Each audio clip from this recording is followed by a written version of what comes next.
Tension. यह कोई बाहर का दुश्मन नहीं, यह भीतर की जकड़ है।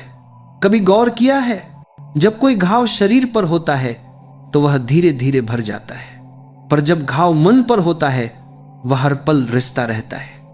हम मुस्कुराते हैं, बात करते हैं, काम करते हैं, लेकिन भीतर से टूटे रहते हैं। टेंशन उसी अदृश्य घाव की तरह है जो दिखाई नहीं देता, पर उसकी जलन हर समय महसूस होती है।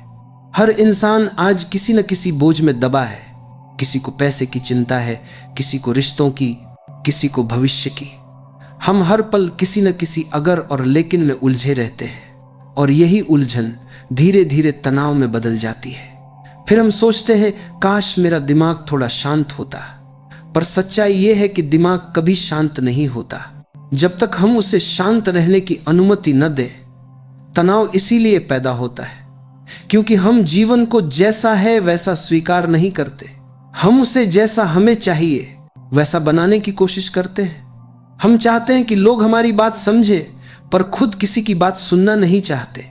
हम चाहते हैं कि परिस्थितियां हमारे हिसाब से बदले, पर खुद में कोई बदलाव लाना नहीं चाहते। यही संघर्ष तनाव का मूल है, क्योंकि जब जो है और जो हम चाहते हैं के बीच दूरी बढ़ती है तो वही दूरी दुख बन जाती है। जो व्यक्ति इस बात को समझ लेता है कि जीवन को नियंत्रित नहीं किया जा सकता, केवल जिया जा सकता है, वह तनाव से मुक्त हो जाता है। तनाव की जड़ नियंत्रण की इच्छा में है। हम सोचते हैं कि अगर सब कुछ हमारे अनुसार चले तो जीवन सुखी होगा, पर सच्चाई यह है जो सब कुछ अपने अनुसार चलाना चाहता है वही सबसे ज्यादा दुखी रहता है, क्योंकि जीवन कभी किसी के अनुसार नहीं चलता, वह अपने स्वभाव से चलता है। कभी रुक कर देखिए, पेड़ हवा के साथ झुकते हैं तभी वे तूफान में टिक पाते हैं। अगर पेड़ अकड़ जाए तो टूट जाता है। जीवन भी ऐसा ही है, जो झुक गया वह बच गया, जो झुकना नहीं जानता वह टूट जाता है। टेंशन उसी अकड़ का परिणाम है। जब हम कहते हैं ऐसा नहीं होना चाहिए था, वो ऐसा क्यों बोला, मेरे साथ ही ऐसा क्यों होता है, तो हम भीतर अकड़ रहे होते हैं, और उस अकड़ की जकड़ से तनाव पैदा होता है।